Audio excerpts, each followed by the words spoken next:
Olá, o meu nome é José Maria Pimentel e este é o 45 Graus. Neste episódio estou à conversa com Alexandre Afonso, que é professor de Políticas Públicas na Universidade de Leiden, na Holanda. A investigação do convidado debruça-se sobretudo no estudo de políticas de mercado de trabalho, imigração e Estado social nos países europeus. Atualmente está a escrever um livro para a Oxford University Press sobre o modo como as políticas de imigração e de Estado social em cada país interagem. Foi precisamente sobre este assunto que começámos a nossa conversa. O estudo do Alexandre começa ainda no século XIX e este é um assunto que tem por isso interesse para compreender a história de cada país. Mas é também um assunto que ajuda a explicar a própria política atual, visto que a coexistência entre o aumento da imigração nas últimas décadas e a existência de Estados sociais generosos nos países europeus é provavelmente um dos motivos que ajudam a explicar a ascensão do populismo na última década. Esta questão do populismo levou-nos a discutir um pouco os partidos da direita radical na Europa atual, a sua agenda, bem como alguns desafios menos óbvios que enfrentam para o seu crescimento. E falámos inevitavelmente do caso particular do Chega, sobre o qual o convidado tem também um paper. De seguida, abordámos outra área de investigação do convidado, a análise comparada das instituições do mercado de trabalho entre países europeus. As regras e as instituições do mercado de trabalho são sempre um tema quente em Portugal, com uns a dizerem que é demasiado liberalizado e outros a dizerem que é demasiado rígido. O convidado tem sobre este tema uma perspectiva original que me ajudou a perceber um aspecto que há muito me intrigava sobre o mercado de trabalho em Portugal. O Alexandre é filho de portugueses, mas nasceu e viveu sempre fora do país. Por isso vão notar que o português não é a sua língua-mãe, aliás, nem é mesmo a sua segunda língua, e por isso eu diria que se safa muito bem a falar português. E aproveitando esta peculiaridade do Alexandre, ser um português que vê e viu sempre o país a partir de fora, aproveitei também, mesmo no final da conversa, para lhe perguntar como é que um cientista político com estas características vê a sociedade e a política do país. A resposta, como vão ver, foi muito interessante.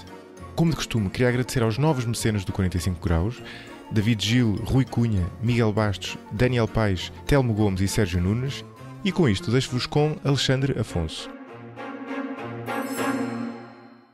Alexandre Afonso, bem-vindo ao 45 Graus. Muito obrigado pelo convite. Olha, vamos começar por um projeto de investigação que tu estás envolvido, que é interessante por si só e acho que também é interessante para os tempos em que vivemos, porque é um projeto com uma lógica temporal muito mais alargada, começa desde a década de 70 do século XIX, salvo erro, e a ideia, pelo que eu entendo, é tentar entender de que forma é que as políticas de imigração dos Estados e o desenvolvimento do Estado social, ou seja, o incremento da construção do edifício do Estado comercial ao longo dos tempos, estão relacionados. Como é que uma política e a outra interagem dentro dos Estados.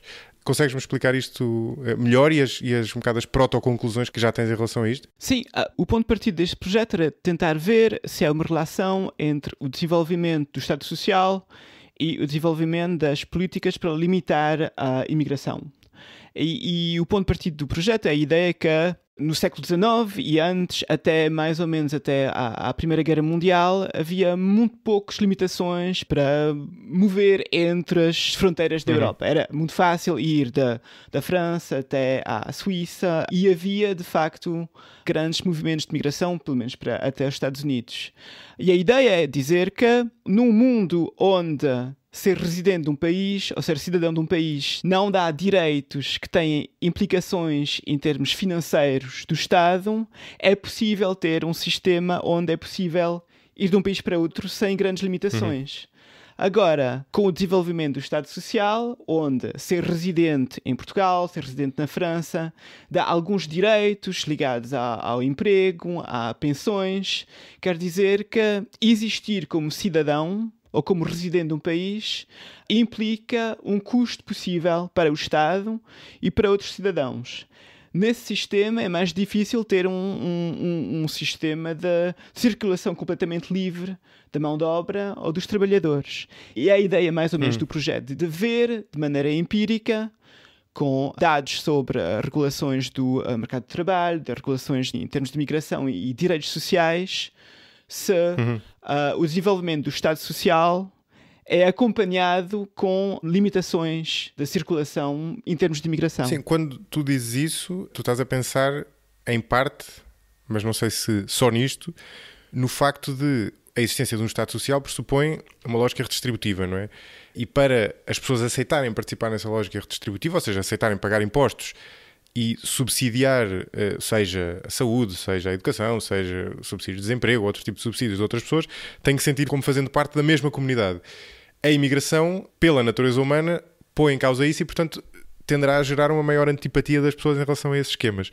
Portanto, esta será a parte da explicação. É só isto ou há uma lógica mais automática, se quiseres, e não cultural nessa relação entre estas duas variáveis, né? Política de imigração e extensão do Estado Social? Acho que há dois mecanismos. O primeiro é aquele que mencionaste agora, e a ideia que para ter um sistema de redistribuição onde os cidadãos que pagam impostos aceitam de pagar esses impostos para beneficiar outros cidadãos, tens que ter um sentido de destino comum, de um sentimento de identidade comum, que torna-se mais difícil com pessoas que vêm de países diferentes, com culturas diferentes, religiões diferentes.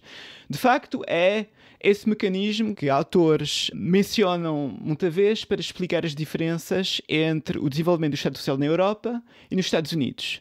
Acho que também falaste disso. Sim. Exatamente. E falaste disso, acho que no episódio com a Mafalda Pratas Fernandes. Isso mesmo, exatamente. Isso mesmo. E essa ideia de um país como os Estados Unidos, construído sobre grandes vagas de imigração, com um passado de escravatura, de divisões raciais e étnicas, as maiorias brancas não queriam contribuir impostos que podiam beneficiar as minorias mais pobres negras ou vindas de outros países.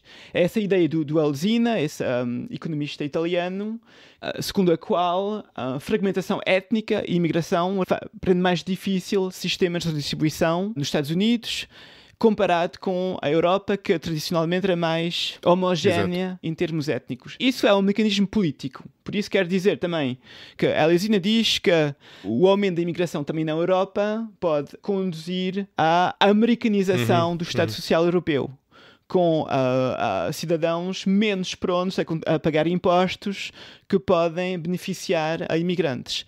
O outro mecanismo, é o que disseste também, é mais funcional, e é o medo que, se tens um Estado Social muito generoso, especialmente em certos programas sociais como benefícios de família ou coisas que chamamos não contributórias, onde os cidadãos não precisam de contribuir para beneficiar deles e podem beneficiar delas. Não é como uma pensão, exatamente.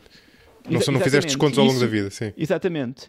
E isso pode criar o que outro economista que se chama Borjas, que é um norte-americano de origem cubana, acho eu, chama os welfare magnets, ou seja, imãs do Estado Social, onde sistemas generosos criam um efeito de atração para imigrantes, essencialmente de poucas qualificações, que vão receber mais subsídios sociais que o que vão contribuir em impostos a esse mesmo Estado Social. Por isso, são mesmo essas duas mecânicas, são essas duas mecânicas, uma política e uma mais funcional ou económica, que podem ser um risco da imigração para o Estado Social. Agora, a nível empírico, é também o que me interessa é de ver se esses mecanismos são de facto uma realidade com o que podemos observar. Por exemplo, a nível europeu há pelo menos poucas provas que esse efeito de imã é uma realidade. Que, por exemplo, vagas de imigração dentro da União Europeia foram dirigidas essencialmente, por exemplo, ao Reino Unido, depois do alargamento da União Europeia e a abertura de mercado de trabalho aos países de leste. Foram dirigidos muito mais para países como a Irlanda, o Reino Unido, onde o Estado Social não é muito generoso, comparado com a Suécia ou a Dinamarca, que não... Pelo menos a Dinamarca teve muito poucos movimentos de imigração dentro da União Europeia, mesmo se o Estado Social dinamarquês é provavelmente um dos mais generosos do mundo. Esse é um bom ponto, por acaso. Eu acho que este receio não parece um receio irrazoável, achar que tu teres um Estado Social mais generoso pode atrair tanta gente que de repente põe em causa a sua sustentabilidade. Mas provavelmente esquece um aspecto que me parece importante, que é que os próprios imigrantes, pela sua natureza, não dominam a lógica do funcionamento do Estado Social noutro país. Não é? E, portanto, é difícil fazer essa espécie de arbitragem de Estados Sociais quando o país de destino é um país que tu não dominas, não falas a língua, não conheces a cultura, não conheces os programas. E nós vemos isso às vezes até no nosso próprio país, que há uma série de detalhes desses programas que são tão burocráticos que não é fácil a pessoa... É preciso ter uma certa sofisticação para conseguir fazer isso, digamos assim. Não é? E é verdade que mesmo os cidadãos de um país que seja Portugal ou a Holanda, onde vive o Reino Unido, não conhecem muito bem as subtilidades Exato. do Estado Social do seu próprio país. Sim. Por isso, assumir que imigrantes de outros países podem fazer escolhas racionais e escolher os países onde podem receber mais subsídios sociais também é um bocado razoável em termos empíricos. De facto, houve pesquisa sobre isso, onde fizeram uma sondagem sobre migrantes potenciais no norte da África, onde pediam aos imigrantes se tinham uma ideia onde é que os subsídios sociais são mais generosos. E, de facto, um dos países onde pensava que o Estado Social era o mais generoso, para eles, era os Estados Unidos. Que, quando sabemos a realidade do Estado Social americano, tem pouco a ver com a realidade. Claro. Por isso, assumir... Estavam a pensar na pujança da economia, provavelmente, não é? Muito mais do que no... Exatamente. Ou seja, pronto, eu sou cientista político, por isso posso ter algumas críticas sobre os economistas, mas os economistas gostam de pensar nessa ideia da informação, não informação perfeita, mas que as escolhas racionais são... Absolutamente, sim. São mesmo feitas na realidade, e é mesmo assumir um nível de informação que na maioria das pessoas não existe. Não, aliás, eu numa apresentação tua que eu vi a propósito desta investigação, tu falavas, salvo erro, no Milton Friedman, que tinha uma tese precisamente em torno disso, que lá está, em teoria faz sentido, mas depois na prática os dados não parecem corroborar isso, parecem corroborar muito mais as pessoas irem em busca de países onde existem oportunidades, ou seja, onde existe uma economia dinâmica, do que em países com estados sociais generosos, não é? Que é interessante. Não é? Sim, agora o Milton Friedman também tinha ideias especiais em termos de Estado Social, que para ele o Estado Social e imigração eram coisas incompatíveis. E para ele, de facto, a imigração devia ser promovida e o Estado Social era uma coisa que devia ser não destruída ou limitada. Mas por este motivo, não era? Por este motivo, mas também tem uma ideia que acho que não é completamente errada, e é a ideia que o Estado Social que tens também estrutura as oportunidades possíveis para os imigrantes. Quer dizer que se tens um Estado Social muito desenvolvido, como a Dinamarca, também quer dizer que tens impostos muito altos, quer dizer que tens um nível de impostos sobre o trabalho bastante elevados, o que quer dizer que o custo do trabalho abaixo do mercado de trabalho, trabalhos poucos qualificados, são poucos rentáveis, são poucos viáveis nesse tipo de economia como a Dinamarca. Quer dizer que também há menos procura para esse tipo de trabalhos. Eu lembro que quando fui à Inglaterra pela primeira vez, de ter sido em 2004, acho eu, e via esses gajos nas esquinas em Londres que tinham um cartaz a indicar onde estava o próximo McDonald's. Next McDonald's, 150 metros. E eu pensei, não sei se pensei nisso mesmo na altura, mas... É retrospectiva, num sistema onde tens impostos muito altos, esse tipo de trabalho com pouco valor adicionado, mesmo provavelmente muito pouco pago, não são viáveis numa economia como a Dinamarca. Quer dizer também, e é o argumento do Milton Friedman, e o argumento do Milton Friedman, e acho que de certa maneira para mim também faz sentido. O argumento dele é dizer que se os Estados Unidos no século XIX tinham tido um Estado Social desenvolvido e um salário mínimo e legislação laboral que limitava a habilidade dos empregadores de pagar muito pouco os seus trabalhadores, também teria sido um sistema com menos procura para os montes de imigrantes que foram para lá no século XIX. E esse mesmo, se podes não ser de acordo com o Milton Friedman em termos políticos, essa análise para mim faz de certa maneira sentido. Sim. Também tens outro, isto é tudo muito complexo, não é? Mas também há o outro lado disso que não deixa de ser interessante, que é países com o custo do trabalho mais elevado também têm mais incentivos para a inovação, por exemplo, para investir mais no capital enquanto fator de produção, não é? E tu, por exemplo, Portugal é um exemplo contrário disso, não é? É um país onde o custo do trabalho é relativamente baixo e, portanto, há uma série de tarefas que podiam ser feitas por máquinas, historicamente, quer dizer, agora também, mas ao longo dos últimos 2 séculos, e não havia esse incentivo porque não havia essa necessidade. Tu tinhas pessoas com salários baixos, podias pô-las a fazer aquilo, enquanto noutros países, lá está na Dinamarca, eles não tinham hipótese, não é? Exatamente. Quer dizer também que um Estado Social grande e generoso também quer dizer custo do trabalho mais alto e mais incentivos para as empresas para tentar substituir o trabalho, porque se o trabalho é mais caro, as empresas tentam minimizar as horas feitas por seres humanos, não é? Sim. Então quer dizer, essa dinâmica... Acho que a França tem muito má reputação em termos da economia política, o tamanho do Estado, mas a França é um país com uma produtividade do trabalho por hora que é extremamente alta. E isso tem a ver também com o salário mínimo, um dos salários mínimos mais altos dos países europeus, e muitos direitos, talvez, direitos sociais para os trabalhadores, quer dizer que se tens o custo do trabalho é muito alto, tens um incentivo bastante grande para as empresas para tirar o máximo dos trabalhadores que têm, porque são assim tão caros. E como dizes, em Portugal e no país do sul da Europa em geral, é a situação oposta, não é? O trabalho é bastante barato, quer dizer que há poucos incentivos para inovar. Sim. Mas é difícil sair, também não se pode dizer que a resposta a todos os problemas da produtividade, como temos em Portugal, como há na Espanha ou mesmo na Grécia, que se podem resolver em aumentar o custo do trabalho, não é? Claro. Também há outros, há muitas outras dinâmicas. Sim. Educação também é um problema. Claro. Foi um problema a causa muito mais importante em Portugal. Não, é evidente, mas essa eu acho esta interessante por ser menos intuitiva, não é? E por ser o efeito indireto, não é? Então, mas tentando organizar aquilo que já explicaste, daqueles dois efeitos que estávamos a falar há bocadinho, o efeito mais cultural e o efeito mais financeiro sobre a sustentabilidade do Estado Social, tu dizes que o segundo é mais uma questão de percepção, ou seja, na prática não acontece. O primeiro é mais real, como vemos nos dias de hoje, já lá vamos. E depois há estes efeitos mais indiretos de um Estado Social maior gerar uma menor abertura daquela economia, uma menor capacidade daquela economia para absorver imigrantes com poucas qualificações e, portanto, com salários baixos ali. E, aliás, tu até tinhas num texto que tu partilhaste comigo, que eu acho que era a propósito deste projeto, tu até dizias uma coisa engraçada por causa da tua família, que de certa forma, sim. se houvesse um Estado Social na Suíça com a dimensão atual, se calhar os teus pais não tinham podido emigrar, o que é engraçado. O que é interessante é que esse projeto que tem assim uma ligação mais ou menos pessoal à minha história. Sim. É o facto de que a Suíça tornou-se um dos maiores países de imigração para a mão de obra portuguesa. Acho que a Suíça agora é o país onde as remessas de imigrantes, de imigrantes que vão para Portugal são as maiores do mundo.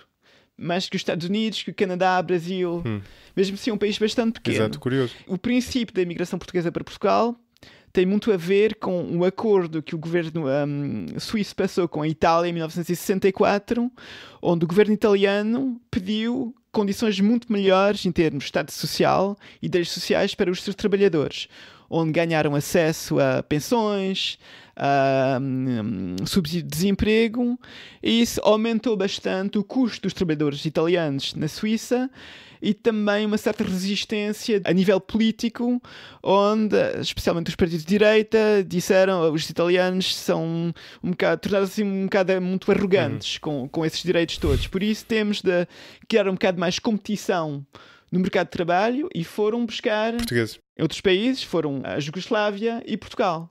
E com Portugal não quiseram passar esse tipo de acordo com direitos sociais, e um dos primeiros, houve acordos para trabalhadores que podiam vir para a Suíça e ficar só 9 meses, e um desses primeiros trabalhadores foi o meu pai, em 1973, onde eu até vi o seu primeiro contrato, que eram dias de 11 horas por dia, podia ficar 9 meses por ano e sem direito a subsídio de desemprego. E quer dizer também que, porque as condições eram tão más ou tão duras, sim, claramente, sim. Também tornava-se possível a imigração portuguesa vir para a Suíça.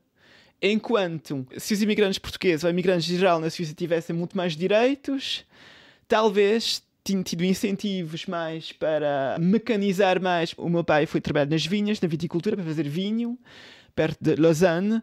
Quer dizer que se o custo de trabalho tivesse sido mais alto, talvez o empregador do meu pai tivesse optado por comprar mais máquinas e não ter mão de obra portuguesa, e a minha família nunca tinha vindo para a Suíça. Por isso é assim uma coisa, essa relação é muito mais complexa. Sim. E estive a pensar mesmo se a minha história pessoal, mais ou menos, não tinha a ver com essas teorias que tento explorar nesse livro que estou a escrever. É muito engraçado isso. Olha, portanto, tu propões-te a traçar esta correlação entre políticas de imigração e desenvolvimento do Estado Social ali desde o último quartel do século XIX até agora. E, de facto, há duas maneiras de olhar para esta relação que não dão necessariamente resultados iguais. E isto acontece neste caso, como em muitos outros casos de questões destas macro, que tu podes olhar para isto de uma maneira histórica e ver se, ao longo da história, o desenvolvimento do Estado Social tendeu a levar a políticas de imigração mais restritivas, ou podes olhar para o Estado atual, para o mundo atual, e ver se países com um Estado Social mais desenvolvido têm políticas de imigração mais restritivas ou não. para já, eu sei que isto ainda não está... Quer dizer, sei, acho eu, que a investigação ainda não está terminada. Mas para já, qual é a resposta à pergunta 1 e à pergunta 2? Elas coincidem ou são diferentes? Acho que são diferentes e acho que há continuidade, mas acho que também o que é importante de dizer é que as políticas de imigração não são a única maneira de limitar os custos potenciais da migração para o Estado Social. Se quiseres limitar os custos da migração para o Estado Social, podes fazer duas coisas. Ou podes ter políticas de migração muito restritivas. Ou podes limitar os direitos dos imigrantes, por exemplo. Não é? Exatamente. E podemos pensar, por exemplo, ao caso da Dinamarca, com agora os sociais-democratas têm essa reputação para preservar o Estado Social dinamarquês muito generoso, também tem políticas de imigração mais restritivas, onde um dos objetivos é reduzir, por exemplo, a imigração de refugiados a zero. A outra maneira, como dizes, é deixar entrar os imigrantes, mas limitar os seus direitos e acesso ao Estado Social. Há um extremo dessa relação entre a abertura para a imigração e direitos são os países do Golfo, por exemplo, o Qatar, a Arábia Saudita, onde os Emirados Árabes Unidos têm quase, não sei, 60% ou 70% de imigrantes, sim, mais. Com muito poucos direitos. Muito poucos direitos. Quer dizer que é por isso que a pesquisa torna-se mais difícil, é que ver só as políticas de imigração, se são restritivas ou não te diz, de facto, tudo o que os países fazem para limitar os custos da migração. É por isso que eu gosto de combinar uma análise de longo prazo com os indicadores que consigo achar, com análises muito mais qualitativas e ver as legislações dos diferentes programas sociais, por exemplo, ver o sistema de pensões francês de 1928 e ver como é que os direitos dos trabalhadores italianos que eles podiam ter para aceder ao Estado Social. Nesse facto, eram muito limitados. De facto, há muito essa ideia que te falei antes, que a imigração pode ser um custo potencial para o Estado Social, onde os imigrantes talvez recebem mais do que pagam. De facto, há muitos países, e era mesmo o caso, por exemplo, na França, no princípio do século XX, onde os imigrantes subsidiavam o Estado Social. Quer dizer que contribuíam impostos sobre o seu trabalho para contribuir ao Estado Social, mas não tinham direito a receber de volta as suas contribuições. Eu creio que isso acontece hoje em dia até em muitos países, não é? Porque são normalmente pessoas mais novas também, não tens reformados propriamente, não é? Exatamente. Pronto, a longo prazo, isso normalmente, pelo menos em teoria, deve igualizar-se. A longo prazo, sim, claro. Sim. Mas há muitas regras, por exemplo, que para ter acesso ao Estado Social é preciso contribuir por 10 anos, 15 anos, 5 anos. Quer dizer que se vais para um país e pagas impostos ou contribuis para a tua pensão, e isso é o caso, por exemplo, se vens de um país de fora da União Europeia, pagas dinheiro, mas não tens a garantia que vais receber em retorno o que pagaste. Sim. Também há países como a Holanda, que com países como os Marrocos, há muitos imigrantes marroquinos aqui na Holanda, que quando voltam aos Marrocos, a Holanda não lhe paga as mesmas pensões que se tivessem ficado aqui na Holanda, mas pagam menos e ajustam aos custos da vida no Marrocos. Sim, curioso. Quer dizer que é também uma maneira de fazer algumas economias para o orçamento. Claro. Então, olha, seja como for, não é? Independentemente das nuances desta questão, o que é facto é que, seja porque existe muitas vezes essa percepção de que os imigrantes tenderão a viver às custas do Estado Social, seja de uma maneira mais abrangente porque o Estado Social pressupõe tu sentires que fazes parte de uma comunidade e portanto estás disposto a subsidiar, a ajudar no fundo outras pessoas ou a ajudar potencialmente outras pessoas que fazem parte da mesma comunidade. A verdade é que há aqui uma tensão, não é? Há aqui uma tensão entre o desenvolvimento do Estado Social e a predisposição das populações locais para a imigração. E isso é interessante porque não só lá está, é um tema uma questão histórica, mas é uma questão também muito atual, não é? E há muita gente que fala, por exemplo, o Yashamon, que é um cientista político, que chama a atenção para que isto é possível contestar isto de alguma forma, mas eu creio que se pode dizer, de uma maneira geral, que ele tem razão, que nunca houve na história nenhum Estado multicultural ou multiétnico paritário, esta nuance é importante, que fosse democrático, e eu podia acrescentar que tivesse um Estado social, ou seja, que no fundo o que ele quer dizer é, ele diz isto para explicar a vaga atual de nativismo, não é? De populismo de direita radical em muitos países europeus e não só, mas sobretudo na Europa. Ele explica isso como tendo na sua origem o facto destes países, pela imigração que se deu a seguir à Segunda Guerra Mundial, se terem tornado muito menos homogéneos do que eles eram até ali, não é? Do que eram até ali, sobretudo por causa do século XIX e da construção do Estado-nação, que gerou ali uma homogeneidade muito grande dentro dos países e que depois foi revertendo a seguir à Segunda Guerra Mundial. E depois tem nuances noutros países, nos Estados Unidos há uma coisa idêntica, mas aí é imigração, mas é também... Já havia imigração, mas agora há muitas minorias que começam a reclamar direitos, não é? E portanto não é que o país não fosse diverso já, ele já era diverso, mas não era paritário, não é? Não havia na prática uma paridade entre as diferentes etnias, se quisermos, ou entre as diferentes culturas. Tu achas que esta tese faz sentido? Ou seja, achas que esta tensão ajuda em parte a explicar os tempos que vivemos?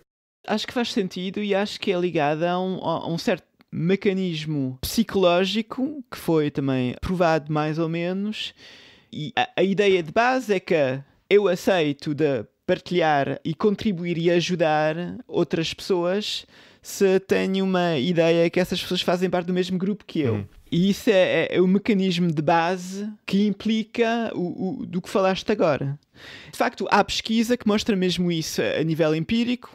Há pesquisa que mostra, por exemplo, que na Alemanha, as regiões onde há níveis de imigração mais alto, as pessoas são menos predispostas, menos positivas em relação ao estado social. Isso é a nível empírico. Mas também há pesquisa bastante deprimente, de certa maneira, a nível experimental. Tenho colegas que tentaram ver o impacto de mencionar a imigração, ou o papel da imigração no estado social, sobre o entusiasmo para o estado social. E o que eles acham é que o simples facto de mencionar a imigração, mesmo mencionar o facto de imigração, pode ter um impacto positivo para o estado social, a contribuir mais e renovar a população de maneira... Mas mencionar onde? Desculpa, demograficamente... Em conversa com as pessoas ou mencionar, sei lá, nas notícias? Eles fizeram um experimento onde há um grupo onde pedem-lhe o que acham do estado social. Positivo, negativo, do 0 a 10. Há outro grupo onde mostram um artigo de jornal onde mostram os efeitos negativos da imigração. Por exemplo, alguém a abusar subsídios sociais, um imigrante a abusar subsídios sociais. E o terceiro grupo, onde mencionam os efeitos positivos da imigração para o estado social. E o que eles acham é que os grupos onde mencionam os efeitos positivos e negativos são menos positivos sobre o estado social, são menos dispostos a pagar impostos para o estado social, que no grupo onde não menciona a imigração. Quer dizer que o mero facto de mencionar a imigração, mesmo a mencionar que pode ter um impacto positivo, tem de facto um impacto negativo sobre cidadãos. É como se ativasse Exatamente, uma e isso é uma prova que o mero facto de mencionar a imigração tem um efeito quase de efeito Pavlov, sabes? Que é uma reação automática no cérebro que ativa esse sentimento de medo e de defiança em relação à imigração. Isso é muito interessante, sim. Tem a ver com a nossa natureza tribal, não é? Isso também é construído historicamente. Também quer dizer que nos Estados Unidos há pesquisa interessante que mostra, por exemplo, os italianos no princípio do século XIX não eram considerados brancos. Isso, e a integração progressiva de grupos étnicos também é uma construção histórica e social onde grupos que primeiro são considerados estranhos, estrangeiros e diferentes são progressivamente claro. incorporados na identidade nacional e agora não são considerados como um grupo étnico diferente. Não, sim, nos Estados Unidos tens vários exemplos disso, não é? Dos italianos, dos irlandeses também, não é? Exatamente. Dos próprios alemães, não é? Tens uma série de... O estereótipo sobre os irlandeses no século XIX também não eram mesmo extremamente racistas. Sim, eu acho esta explicação interessante porque ela, de certa forma, complementa outra explicação para o surgimento da direita radical e, sobretudo, para a atração que esses partidos começaram a exercer em muitos países, sobretudo europeus, sobre o eleitorado que até aí fazia parte da esquerda, que era o eleitorado operário, não é? E normalmente avança essa explicação, pelo menos que em parte isso tem a ver com a globalização e com o facto de ter havido uma espécie de desfazamento, não é? de separação entre um eleitorado urbano mais educado, progressista, digamos assim, para o qual a globalização económica tende a ser boa, não é? E que no fundo continua a votar em partidos de esquerda, mas quer ver uma agenda mais cosmopolita, digamos assim, e esse eleitorado mais operário, cujos empregos foram ou substituídos pela globalização, ou cujos salários baixaram e, portanto, ficaram para trás, digamos assim, e começaram a olhar com melhores olhos para estes partidos. Mas isso só explica a questão económica, não é? Isto aqui ajuda a explicar um pouco também a questão cultural, não é? Que provavelmente sempre existiu, não é? Provavelmente essa predisposição sempre existiu, não é? Mas ficava, de certa forma, camuflada por outras preocupações económicas, de salários e de desenvolvimento do Estado Social, que até aí conseguiram ser respondidas pelos partidos da esquerda e, de repente, eles perderam essa capacidade, não é? E, sobretudo, passaram a ter dentro do seu eleitorado 2 subeleitorados completamente diferentes, não é? Este mais educado, quer dizer, com empregos aos quais a globalização fez tendencialmente bem e outros aos quais a globalização fez tendencialmente mal. Exatamente. E pronto, acho que é importante dizer 2 coisas. A primeira é que acho que é verdade que agora os partidos da direita radical têm muito melhor atração em relação ao eleitorado operário. Agora, a transição do eleitorado operário da esquerda para a direita radical também não foi... Há muito poucas provas que essa transição foi direta. Que foi mais passar para fases de abstenção e depois para a direita radical. As pesquisas que eu conheço em vários países europeus não veem essa transição de maneira direta. Quer dizer, o eleitorado comunista a fazer a transição diretamente em pouco tempo para a direita radical. É mais... Isso é interessante, sim. É mais Tinham-se desencantado, provavelmente, não é? Com o passar dos anos. Sobre várias décadas. Mas é verdade que... Tipicamente, em países como a França, as áreas que agora são mesmo onde o Rassemblement National é o mais forte, da Marine Le Pen, são também onde havia antes um eleitorado operário importante, onde as fábricas fecharam, no nordeste da França, por exemplo. Mas isso foi um desenvolvimento que aconteceu sobre várias décadas. Agora, a relação entre as clivagens económicas e culturais é exatamente isso. Se há um desenvolvimento que se pode analisar como um dos mais importantes na esfera política nos últimos 30 anos, essa transição de um combate político entre esquerda e direita sobre tópicos económicos, onde muito mais ou menos impostos, menos ou mais Estados, há um combate político que se estrutura mais sobre temas de imigração, identidade.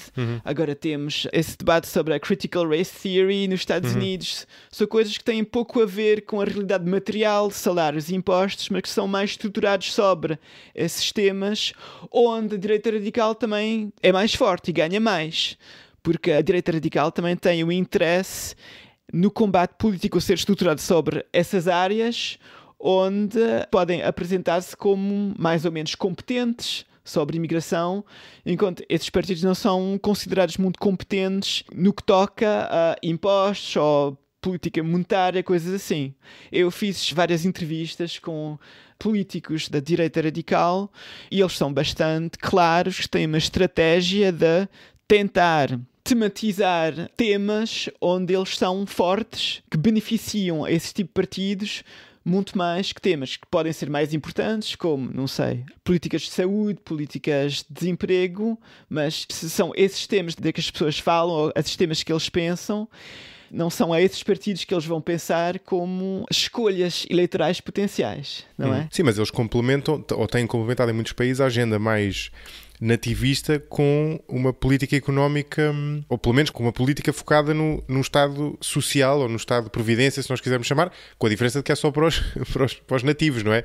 Mas tem de facto essa diferença face à direita radical de há umas décadas atrás, não é? Pois é verdade que se pensarmos nessas 2 dimensões, a dimensão económica, menos ou mais Estado, aí a dimensão mais cultural, onde mais imigração, menos imigração, mais tolerância sobre direitos LGBT e gays, e do outro lado uma postura mais tradicional em termos de valores. Esses partidos tentaram posicionar-se nesse canto onde mais Estado e mais valores mais conservadores, isso é mesmo a esquina onde o potencial de votos era o melhor. Exato. Era o maior. Provavelmente sempre foi, atenção, provavelmente sempre foi. Não era tão saliente a questão da... O que é interessante é que nos anos 90 havia essa teoria de um politólogo alemão chamado Herbert Kitschel, que se chamava nessa winning formula. A fórmula de sucesso para ele dos partidos de direita radical era ser contra a imigração, mas ser neoliberal em termos económicos. E que correspondia também, de certa maneira, às políticas e às posições desses partidos nos anos no fim dos anos 80, nos anos 90, alguém como Jean-Marie Le Pen, nessa altura, não era para mais Estado Social, não era para mais benefícios sociais para os trabalhadores franceses, era mais para menos impostos, porque ele chamava os impostos como a Gestapo. E a ideia era tudo o que era controlado pelo Estado e pelos partidos tradicionais devia ser limitado, devia ser diminuído, porque atacar o Estado era uma maneira de atacar o cartel. Por exemplo, o partido holandês de extrema-direita chama sempre o cartel dos partidos tradicionais. Claro. Por isso, acho que aí é questão antissistema, sim. Em teoria, podia ter sido sempre esse mix entre Estado Social e ser anti-imigração. Podia ter sido, em teoria, sempre onde os votos estavam. Agora, não foi sempre as posições que esses partidos adoptaram. Mas não era isso que eu estava a dizer. Não era isso que eu estava a dizer. Eu estava a dizer que esse campo sempre foi o campo vencedor, ou tende a ser o campo vencedor em qualquer país. Precisamente pela dificuldade, aqui o Yashamon que chama a atenção, de construir uma democracia num país multiétnico, digamos assim. O que acontecia até há umas décadas é que os países não eram multiétnicos, não é? E portanto esse tema não era saliente. E de repente tornou-se saliente. E portanto, no fundo, essa agenda mais de Estado Social, da social-democracia, não precisava de lidar com esse problema, ou pelo menos de uma forma tão notória, e podia ter uma proposta muito mais centrada nas questões económicas. E acho que é precisamente o desenvolvimento que estamos a assistir agora em Portugal, onde acho que Portugal, por muito tempo, ainda estava nesse espaço político. Era uma exceção, sim. Assuntos económicos eram os mais importantes, onde o PSD e o PS, um queria mais impostos, um queria menos, mesmo estavam mais ou menos todos, mesmo no centro-direita ou no centro-esquerda. Agora o que estamos a assistir em Portugal, com Chega, é a transformação do sistema político mais num sistema político que tem mais as características dos outros países da Europa do Oeste desde os anos 90. Eu não vou dizer que Portugal tem sempre 20 ou 30 anos de atraso, mas nesse caso, a nível político, há uma transformação que assistimos agora, que estamos a ver o que aconteceu na França na segunda metade dos anos 80, ou na Alemanha, talvez de maneira mais recente, e na Holanda no princípio dos anos 2000. E como é que tu olhas para as especificidades de Portugal nesse aspecto? Porque Portugal é um país com muito menos imigração do que outros países europeus, não é? E o Chega nesse aspecto, até que ponto é que se compara de facto com esses outros partidos? Acho que o Chega tem muitas características comuns a outros partidos da direita radical na Europa, mas tentou adaptar o seu discurso ao contexto português e às clivagens que são estabelecidas nessa dimensão cultural, mas adotando como alvo as minorias que são mais relevantes, talvez mais pertinentes no contexto português, que são os ciganos. E acho que isso foi uma estratégia bastante efetiva no contexto português, onde o Chega conseguiu capitalizar nesse sentimento, parece bastante comum na população, desses prejuízos sobre os ciganos. Isso é verdade, mas a escala é completamente diferente, ou seja, toda a população cigana em Portugal é relativamente pequena para todos os efeitos, não é? Portanto, isso poderá ter um efeito grande, e tu tens até um paper sobre isso, não é? Que mostra precisamente esse efeito, mas é um efeito, eu creio que é um efeito localizado, ou seja, não é... Pode explicar um grande resultado numa determinada zona, mas dificilmente explica um bom resultado a nível nacional, não é? Sim, exatamente. Pronto, acho que há as duas grandes teorias para explicar o aumento da direita radical. As primeiras teorias é fatores económicos, do que falei antes, desemprego, globalização, talvez... Automação, todos esses desenvolvimentos económicos onde, se isso é o mecanismo principal, podes esperar que esses partidos vão ter mais sucesso em áreas com mais desemprego, com salários mais baixos, onde há um certo declínio a nível económico. Do outro lado, tens teses mais culturais, que são mais focalizadas sobre esses fatores culturais, como a presença de grupos de imigrantes, a presença de grupos de ciganos. E tu tens razão que em Portugal esses são grupos extremamente pequenos, mas o que sabemos é que não precisas mesmo de uma base material muito grande para criar um pânico a nível político. Sim, e aí entra aquilo que tu falavas há bocadinho, não é? Basta acionar o tema, não é? Para tu não poder... Exatamente, basta acionar o tema para criar uma reação quase epidérmica entre os eleitores nessa área. Agora, nesse paper, o que achei é que fatores económicos têm muito pouco impacto, mais desemprego, mais salários mais baixos, rendas, não têm um efeito importante sobre a percentagem do Chega, e eu usei dados das eleições presidenciais de janeiro deste ano. Sim, no fundo era o André Ventura, não era o Chega, mas sim, exatamente. Mas é como se fosse, para o caso, sim. E agora, fatores culturais e, pelo menos, a percentagem de indivíduos de etnia cigana em conselhos tem um impacto extremamente importante. E isso também em conjunção com a percentagem de pessoas que recebem o RSI. É o RSI que se chama ainda? É, exatamente. O Rendimento Social de Inserção. É o Estado Social, de novo, que falávamos há bocadinho, sim. Não precisas de uma base material muito importante para criar um pânico, mas o facto dessas diferenças entre concelhos ter um impacto importante sobre a força eleitoral do Chega e do André Ventura também quer dizer que há uma certa base material a nível local. Claro. O que é interessante aqui é, e isto liga ao que falamos no início, é pensar qual é que seria a votação, ou qual é que seria o efeito se houvesse a mesma população etnicamente minoritária, mas não houvesse RSI, por exemplo. Ou seja, não houvesse Estado Social nesse aspecto, não é?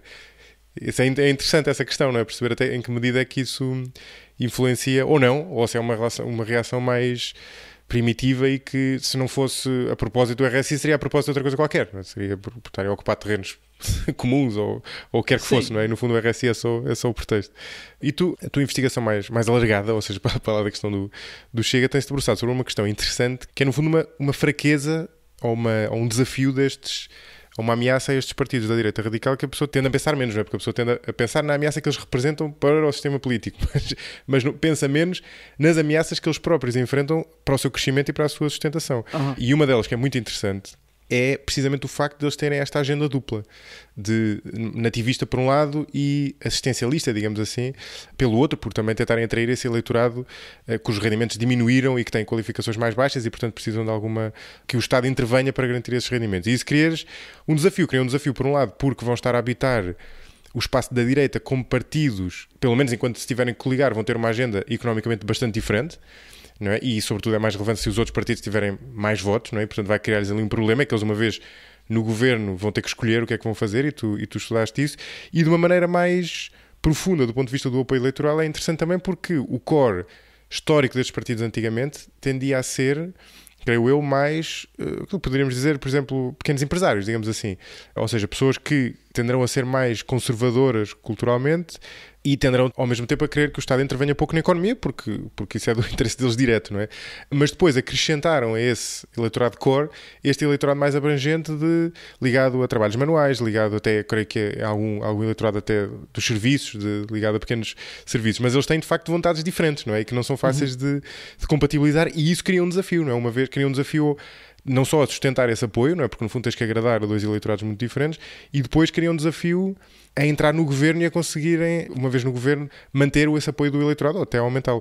O que é que a tua investigação mostra sobre isto? Sobre o que é que tem acontecido? Não é? Pois, o que a minha investigação mostra é que é extremamente difícil para esses partidos manter um equilíbrio entre o que o seu eleitorado quer e o que os seus potenciais parceiros políticos para governar são capazes de aceitar.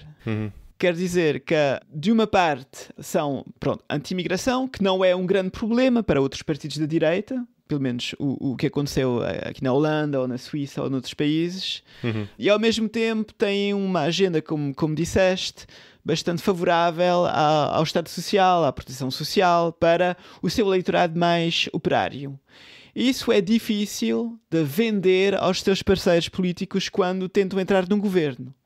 Por exemplo, o que aconteceu com o Geert Wilders em 2010, quando foi ao governo, o que ele disse ao seu eleitorado o dia antes das eleições é que nunca vamos aceitar aumentar a idade da reforma. Depois tiveram muitos votos e conseguiram uma aliança mais ou menos informal com o partido da direita, o VVD, que é mais ou menos o equivalente do PSD em Portugal. E o que eles fizeram um dia a seguir, às eleições, a seguir a arranjar-se com o VVD, afinal não é assim muito importante. Porque o VVD, o que eles querem como partido de direita, era aumentar a idade da reforma. Quer dizer que essa aliança não durou muito tempo. Durou pouco menos de 2 anos. Afinal, o Geert Wilders deixou e o governo caiu. Quer dizer que é extremamente difícil para esses partidos manter esse equilíbrio entre manter a sua base eleitoral e obter votos e, ao mesmo tempo, manter influência a nível político num contexto onde têm de colaborar com outros partidos. Por exemplo, a única coisa que podia acontecer em Portugal era uma aliança entre o Chega e o PSD, por exemplo. Não se pode imaginar o Chega poder governar a si próprio e sem aliança. Agora, sim, pelo menos no curto prazo, sim.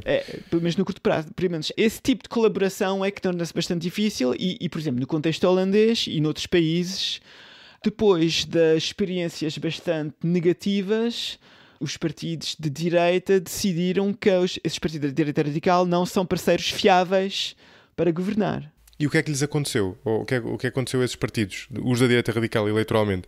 Normalmente, depois do governo cair, eles perdem votos e depois voltam. São partidos que profilam sobre uma lógica de posição. Quer dizer também que não são punidos de maneira muito grave quando não são competentes no governo, não é? Os critérios que os eleitores aplicam a esses partidos também não são os mesmos que aos partidos do mainstream. Pois, esse aspecto é interessante, por acaso. Contribua para a continuidade e crescimento deste projeto no site 45graus.parafuso.net/apoiar. Veja os benefícios associados a cada modalidade e como pode contribuir diretamente ou através do Patreon. Obrigado. Mudando agora de tema, nós já entramos um bocadinho em Portugal a propósito do Chega e eu queria voltar a Portugal a propósito de outro tema e ao mesmo tempo também aproveitando aqui a tua perspectiva enquanto um português que nasceu fora de Portugal e viveu a vida toda fora de Portugal e portanto tem uma perspectiva diferente sobre o país também. E tu tens o teu trabalho debruça-se também sobre o mercado de trabalho, sobre as instituições do mercado de trabalho e tu tens uma análise muito interessante porque sobretudo tem conclusões bastante diferentes em alguns aspectos daquilo que a pessoa costuma ver sobre o mercado de trabalho em Portugal do ponto de vista institucional e do ponto de vista histórico, não é? Há vários aspectos interessantes que tu realças, por exemplo, na maneira como ele evoluiu e se calhar o mais interessante de todos tem que ver com a rigidez do nosso mercado de trabalho, não é? E aquilo que a pessoa costuma ver, e eu próprio, era a opinião que eu tinha até então, é que o nosso mercado de trabalho continua a ser mais rígido do que não rígido, digamos assim. Ou seja, e há um indicador conhecido, a OCDE, que é, quer dizer, evidentemente, como todos os indicadores, questionável, mas sólido, não é? Ou não viesse da OCDE, que continua, apesar das reformas que houve na altura da Troika, continua a colocar Portugal como um país onde o mercado de trabalho está ainda entre os mais rígidos da OCDE. Claro que, e depois provavelmente já vamos aí, a maior parte das pessoas concordam que o principal problema do mercado de trabalho não é ser rígido, é ser um mercado dual, ou seja, é ter uma parte da população que está muito protegida e outra que está bastante desprotegida. Mas ainda assim, traçando esta média, continua a apresentar uma imagem de maior rigidez. Tu colocas uma nuance interessante sobre isto e dizes, por exemplo, que o mercado de trabalho português é menos... Eu creio que o que tu dizes não é que ele não é rígido a nível europeu, por exemplo, mas é que, por exemplo, se for comparado com países do sul da Europa, por exemplo, com Espanha, é menos rígido ao contrário do que possa parecer, por exemplo, neste indicador.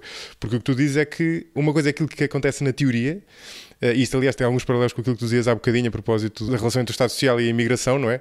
Para lá da política geral, interessa a maneira como ela acontece na prática. O que tu dizes é que a lei prevê algumas indenizações, ou, por exemplo, que a pessoa possa, por exemplo, que alguém que seja despedido possa reclamar dessa decisão, mas a verdade é que depois, na prática, isso em Portugal acontece menos do que acontece em Espanha e, portanto, no fundo, o grau efetivo de rigidez, já te vou dar a palavra para detalhares isto e corrigir se eu tiver dito alguma coisa errada, o grau efetivo de rigidez é mais baixo do que transparece no indicador deste género. É mais ou menos isto, não é? Sim, acho que a explicação em termos de rigidez do mercado de trabalho, em termos de despedimentos, torna-se bastante técnica, que é difícil um bocado de explicar assim.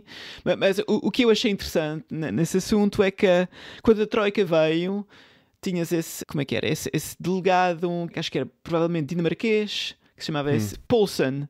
E vivendo na Holanda, posso imaginar que alguém da Holanda ou da Dinamarca vê as leis, vê as regras e pensa que a implementação dessas regras é quase conforme ao que consta nos livros. Agora, como sabemos, no sul da Europa há uma diferença bastante importante, é onde o que há escrito e a implementação das coisas. Agora, há um sistema onde, em Portugal, em teoria, de facto, se vemos esse indicador da OECD sobre a proteção laboral é extremamente alto, mas, de facto, se vemos como o sistema funcionava e funcionou de maneira empírica, os incentivos para os trabalhadores para usar esse sistema para, por exemplo, contestar o seu despedimento era muito mais baixo que na Espanha.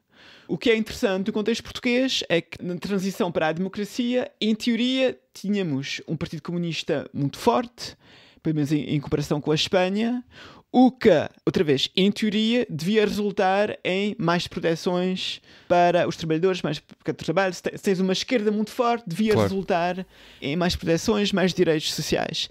Agora, porque tínhamos também uma esquerda bastante fragmentada, onde o Partido Comunista tinha um controle importante sobre os sindicatos, mas era excluído do poder. E auto-excluía-se, de certa forma, não é? Ou seja, não podendo ficar com todos. Sim. Exatamente, auto-excluía-se também, mas tínhamos aqui uma divisão entre as forças políticas dominantes no mercado de trabalho e as forças dominantes no governo, o que rendia quase impossível formas de colaboração e acordos e compromissos que no norte da Europa, por exemplo, resultaram num Estado Social importante, em proteções laborais também importantes.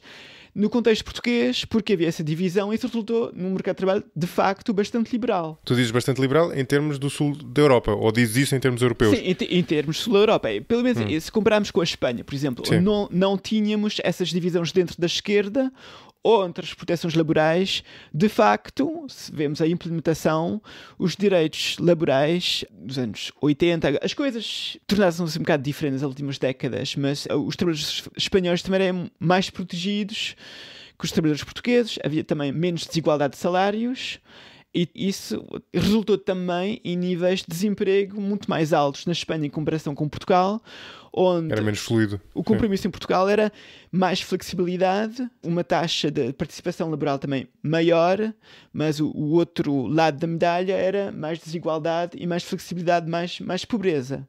Por isso temos assim um modelo mais protetor no caso espanhol e mais liberal no caso português. O que é contraintuitivo, de certa maneira, se vemos mesmo a distribuição das forças políticas na transição para a democracia. Sim, a transição espanhola não teve nada a ver com a nossa, né? Portanto, é um resultado interessante. Exatamente. O que eu achei muito interessante na tua análise é que, de certa forma, ela ajuda a quadrar um círculo que eu já abordei até por mais do que uma vez aqui no podcast. Lembro-me de falar disso até com o Alexandre Relvas, que é empresário, que tem a ver com o facto de, por um lado, indicadores como este da OCDE apontarem, mesmo depois das reformas da Troika, como o mercado de trabalho português sendo rígido, e isso a partida sendo um obstáculo à competitividade do país, né? Mas, por outro lado, se tu fores olhar para aquele tipo de indicadores que tentam sondar, por exemplo, empresários ou investidores estrangeiros e para tentar perceber quais são as limitações da economia portuguesa, o mercado de trabalho aparece lá de facto, mas não aparece como o principal problema.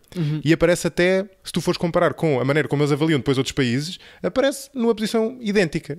E, portanto, era uma aparente contradição entre uma coisa e outra, não é? E este teu ângulo, de certa forma, ajuda a quadrar esse círculo, que é interessante. Para mim foi uma boa surpresa, porque era uma questão que eu tinha na cabeça já há muito tempo. O que acho também importante de mencionar no caso português, é verdade que disseste como português de fora, houve-se muitos portugueses a dizer que está tudo mal em Portugal, mas há alguns aspectos bastante positivos do mercado laboral português em relação, se compararmos com outros países do sul da Europa, e é, por exemplo, o emprego feminino, que é mesmo, o Portugal é mesmo um caso bastante excepcional em termos de uma taxa de emprego feminino muito mais alto que em todos os outros países do sul da Europa. E mais, aliás, tu dizes, isso também era uma questão que já tinha pensado várias vezes nisso, e tu chamas a atenção de que se tu fizeres uma espécie de taxa efetiva, descontando o facto de em muitos países do centro da Europa haver muito emprego part-time entre as mulheres, aí nós estamos de facto muito lá em cima até. Exatamente. Ou seja, aí estamos mesmo ao mesmo nível de uma Holanda ou de uma Dinamarca, onde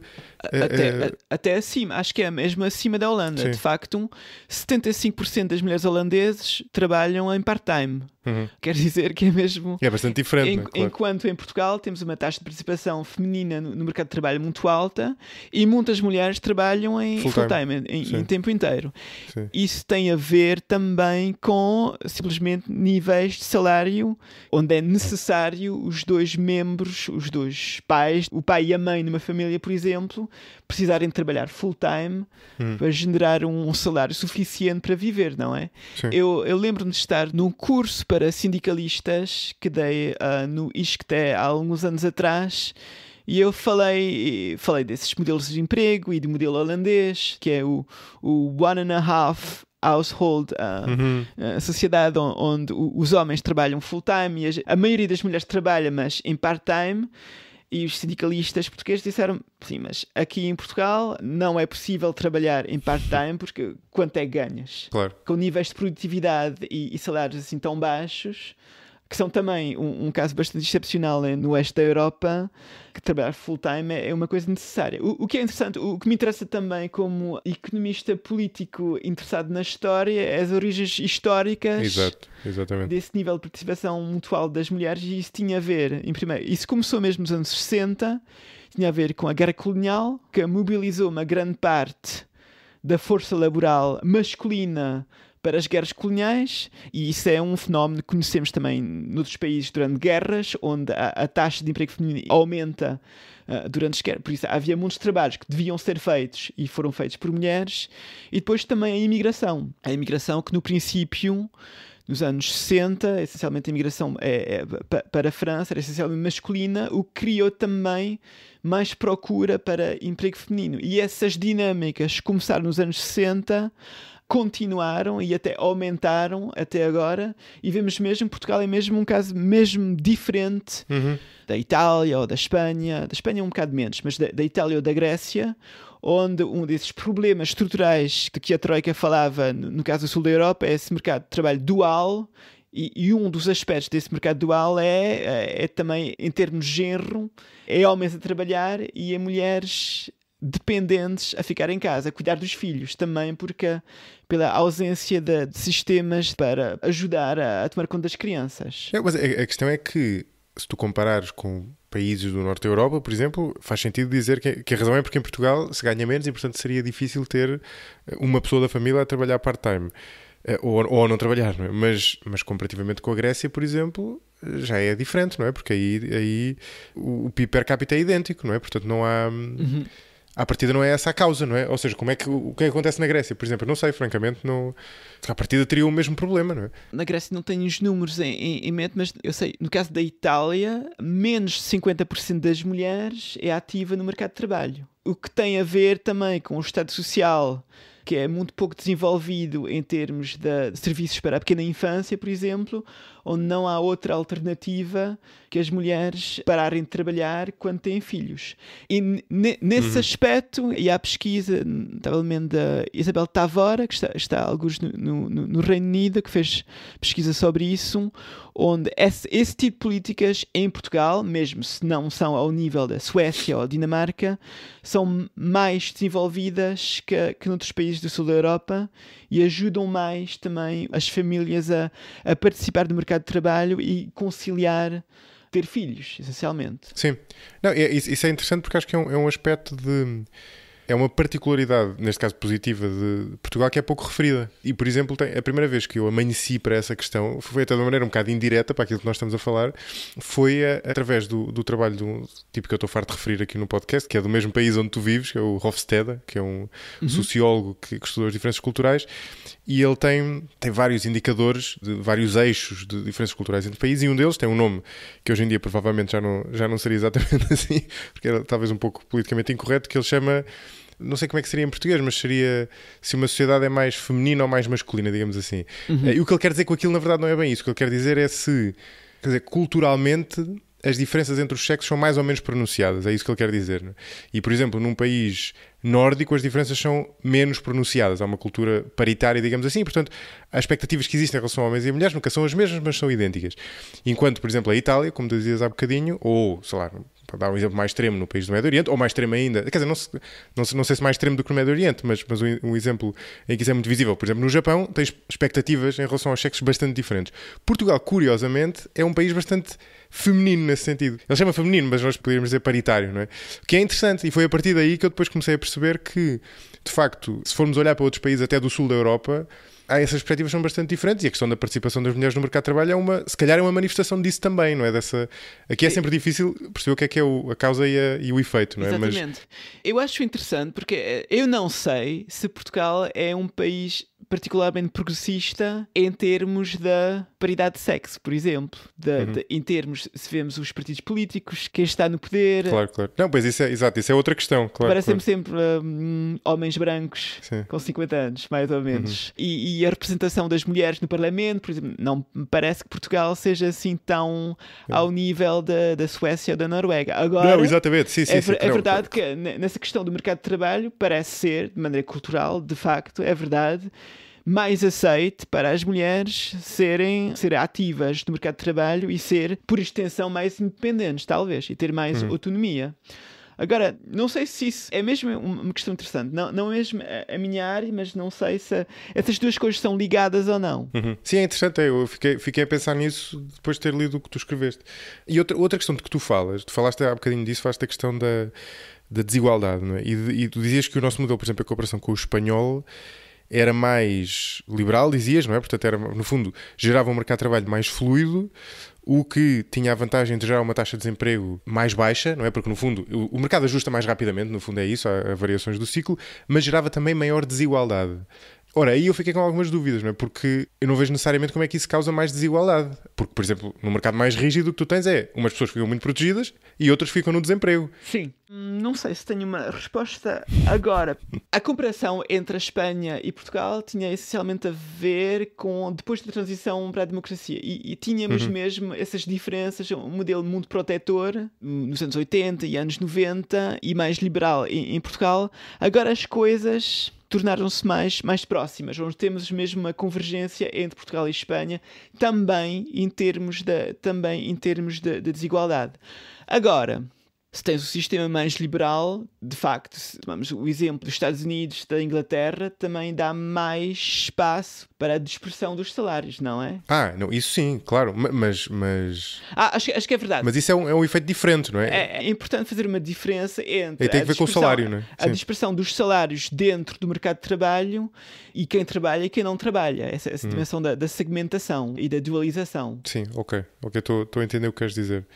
Alexandre, a conversa já vai relativamente longa. Nós já falamos aqui de uma série de coisas, algumas em relação a Portugal, mas eu, como te dizia há bocadinho, vivendo a tua vida inteira fora de Portugal e ao mesmo tempo estudando estes temas de economia política no sentido lato, quais são as peculiaridades de Portugal com que tu te confrontas mais vezes, vendo de fora, não é? Qual é aquela questão que tu mais vezes pensas para contigo? Isto de facto é estranho, é diferente, ou é uma peculiaridade face a outros países europeus? Para além daquilo que falámos agora da questão do mercado de trabalho, mas de certeza que tu vendo de fora há várias coisas que te parecem peculiares e que alguém que tenha crescido com elas não tem necessariamente essa visão. Uma delas é esta questão da participação das mulheres no mercado de trabalho que falávamos, não é? Mas em termos de instituições políticas e se calhar até sociais, há de certeza outras coisas. Como economista político, tenho assim, essa tendência a ver tudo como um problema de ação coletiva. Todos os problemas podem mais ou menos ser resolvidos em juntar-se e analisar um problema e cooperar para resolver esse problema. E o que acho bastante visível em Portugal é uma pouca capacidade em resolver esses problemas de ação coletiva. E posso dar um exemplo. Por exemplo, tivemos um lockdown aqui na Holanda, onde tudo estava fechado e os meus vizinhos juntaram-se para organizar um food truck que vinha cá todas as semanas, na sexta-feira, onde uma semana havia um mexicano, outra havia sushi. E isso mesmo. Tens uma sociedade onde as pessoas são capazes de juntar-se e fazem-se confiança para colaborar e talvez cooperar para resolver um problema comum. Isso, um problema que não é extremamente importante, Claro. mas acho bastante sintomático essa capacidade aqui na Holanda, nos países do norte da Europa, também é o caso, por acaso, na Suíça, onde as pessoas têm suficientemente confiança noutras pessoas, mesmo as que não capital conhecem. social, não é? Capital A questão do social, capital social. exatamente, é mesmo isso, em juntarem-se para produzir o que se chama em inglês public goods, coisas que beneficiam a toda a gente. Agora, ia falar com a minha família, mas o que vejo muitas vezes em Portugal é que há muita pouca confiança em outras pessoas e mesmo no governo. Isso é uma característica, talvez, nos países do sul da Europa, e isso é mesmo um problema para resolver problemas mesmo simples. Exatamente. Não vou dar nomes aqui, mas temos uma casa em Portugal onde os vizinhos, enquanto a gente não está lá, fizeram uma cozinha mesmo a 10 centímetros dentro do nosso jardim e tem as suas galinhas que vêm entrar sempre no nosso jardim. Por acaso isso é um exemplo perfeito. É o exemplo onde... Porque é que os vizinhos não contactaram-nos, não sei, telefonaram, mandaram um e-mail e tentaram... Pronto, eu quero construir essa cozinha, isso convém, podemos arranjar, achar um plano comum que nos satisfaz os dois. E sistematicamente não parece que em Portugal que isso talvez acontece, mas acontece mesmo menos que aqui. Onde aqui absolutamente. juntamos com os vizinhos para contratar alguém para consertar a chaminé ou coisas assim. É mesmo esse problema da confiança e de capital social que acho bastante engraçado falares disso. visível em Portugal. Não, é engraçado falares disso porque para mim é uma questão tão importante que eu abordei logo num dos primeiros episódios do 45 Graus, gravei com o Pedro Magalhães e nem é a área dele, mas eu estava com tanta vontade de falar sobre isso que acabei por desafiá-lo para falar sobre isso e foi giro. E ele aliás deu um exemplo que eu nunca me teria ocorrido e tem muito a ver com aquele que tu deste, que é o do... Há vários relacionados com o trânsito, parar em segunda fila e não sei o quê, mas ele deu o exemplo dos cruzamentos, sobretudo, eu não sei se isto é só um fenómeno de Lisboa, mas há uns anos para cá tu tens muitos cruzamentos que têm, muitas vezes até estão pintados com uma espécie de grelha laranja para as pessoas não avançarem, não é? Para tu esperares que o teu semáforo fique verde e não parares lá no meio a avançar, sabendo que depois não vais conseguir passar e ficas a empatar o trânsito das outras pessoas. E tu vês montes de vezes as pessoas a avançarem e a empatarem o trânsito porque ficam lá no meio, em vez de esperarem, deixarem os outros passar. Porque é que elas fazem isso? Porque têm medo que se elas não passarem, os outros vão fazer aquilo e ficam a tapar o trânsito a elas. É exatamente o que eu estava a falar. É exatamente isso. É um exemplo muito parecido com esse. Mas eu devo dizer também que o meu sogro vive em Roma e Itália como se calhar ainda é pior. Em Roma parece muito pior que em Portugal. Pois. E estive também na Grécia este ano. Portugal parece extremamente civilizado e bem organizado comparado com outros países. Por isso, Não, é uma característica do sul da Europa, mas também há variações. Sim. E como é que tu achas, obviamente que isto é um salto um pouco grande, mas em que é que tu vês esse nosso déficit de capital social? Lá está, depende com o que é que se compara, mas pelo menos com os países com que gostaríamos de nos comparar, não é? Do centro e norte da Europa, em que é que tu vês esse déficit de capital social refletido na política, na atividade política, na postura dos partidos, na maneira como negociam, nos próprios políticos, na própria relação da população com os partidos, não é? Na maneira como votam e naquilo que esperam, onde é que tu vês esse reflexo? Acho que os cidadãos em Portugal têm muita pouca confiança no Estado e nos partidos políticos, e o Estado também tem muita pouca confiança nos cidadãos. Quer dizer também que adoptam regras muito mais diretivas e rígidas, porque o Estado também tem... Eu também tenho essa ideia, não é? Mas tenho alguma dificuldade, confesso, em concretizá-la. Não é? Por exemplo, coisas que são de determinada forma, por exemplo, aí na Holanda, e que em Portugal funcionam de uma forma diferente, que reflete essa falta de confiança do Estado nos próprios cidadãos. Por exemplo, eu não sei se é o melhor exemplo, mas posso comparar isso, que o meu primo tem um filho que está na escola e ainda é menor e vai para a Espanha com a escola. Eles têm que ir ao tribunal assinar uma autorização que autoriza formalmente o filho deles para sair do país. Quer dizer que têm de dar uma garantia, alguma coisa garantida também pelo Estado, para isso for possível. Aqui na Holanda há um PDF, algures no site do governo, que podes fazer o download, assinas e dás ao teu filho. Não sei se é o melhor, não sei se é o melhor exemplo, mas aqui na Holanda, e talvez às vezes é demais, talvez é demais, há muita confiança nos cidadãos em pensar que eles são responsáveis e não vão abusar do sistema. Enquanto em Portugal tenho a ideia que muitas regras são feitas para evitar que os cidadãos vão tentar abusar do sistema.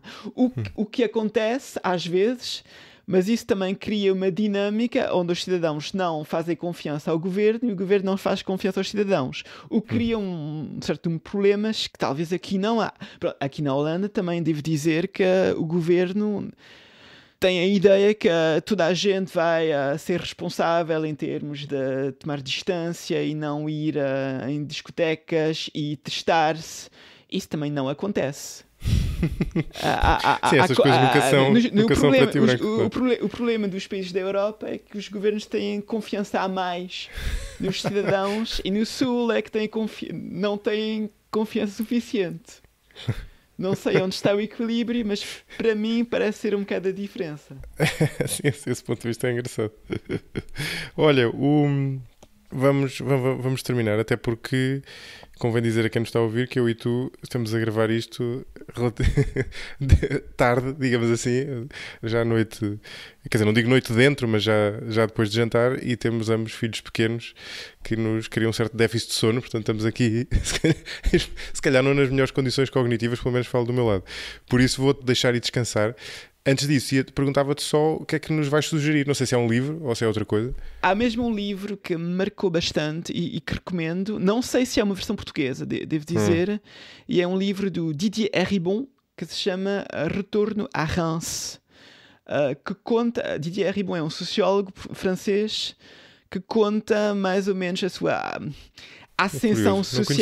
ascensão social de um meio modesto, um meio operário, que agora vota para o Le Pen na França, e essas tensões entre ele, que vem desse meio, que escapou esse meio e agora tornou-se um professor universitário com valores muito diferentes, com amigos muito diferentes, e amigo como filho de imigrantes portugueses na Suíça, que tiveram a quarta classe, como muitos imigrantes nessa altura, com pouca bagagem escolar.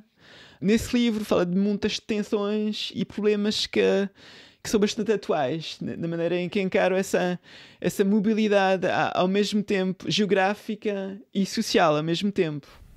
É engraçado isso, por acaso, porque de facto, quer dizer, percebo que tu te possas identificar com uma história de vida deste tipo, não é? Porque é interessante, não é? Depois a pessoa acaba por, no caso dele, pelo menos ele devia sentir uma certa tensão entre, por um lado, uma proximidade que ele sentia em relação àquelas pessoas, e por outro, sentir que habitavam mundos diferentes do ponto de vista cultural e até dos valores, em certo sentido, não é? É engraçado. E é um tema atual, entre outras coisas é um tema atual. Exatamente, e agora há alguns livros que são do mesmo tipo, que é o Eddie Bellegueule, do Edouard Louis. Este tenho a certeza que foi traduzido em português, que foi um best-seller internacional. E também há outro do J.D. Vance, que se chama Hillbilly Elegy, que também conta eu achei mesmo interessante ver essa trajetória social bastante similar, mas em países muito diferentes. Um bom título. Sim, agora esse J.D. Vance tornou-se um trumpista porque ele quer entrar na política, mas eu acho bastante interessante essas histórias de mobilidade social e esses dilemas. Exato. Com que temos de lidar, que para mim pareceu bastante interessante e atual e quase a nível pessoal. Sim. Boa, excelente. Alexandre, obrigado. Muito obrigado, José Maria, pelo convite. Este episódio foi editado por Hugo Oliveira. Visitem o site 45graus.parafuso.net/apoiar para ver como podem contribuir para o 45 graus através do Patreon ou diretamente, bem como os vários benefícios associados a cada modalidade de apoio. Se não puderem apoiar financeiramente, podem sempre contribuir para a continuidade do 45 graus, avaliando-o nas principais plataformas de podcast e divulgando-o entre amigos e familiares. O 45 graus é um projeto tornado possível pela comunidade de mecenas que o apoia e cujos nomes encontram na descrição deste episódio. Agradeço em particular a Miguel Van Uden, José Luís Malaquias, João Ribeiro, Francisco Hermenegildo, Família Galaró, Nuno e Ana, Nuno Costa, Salvador Cunha, João Baltazar, Miguel Marques, Corto Lemos, Carlos Martins, Tiago Leite e Abílio Silva.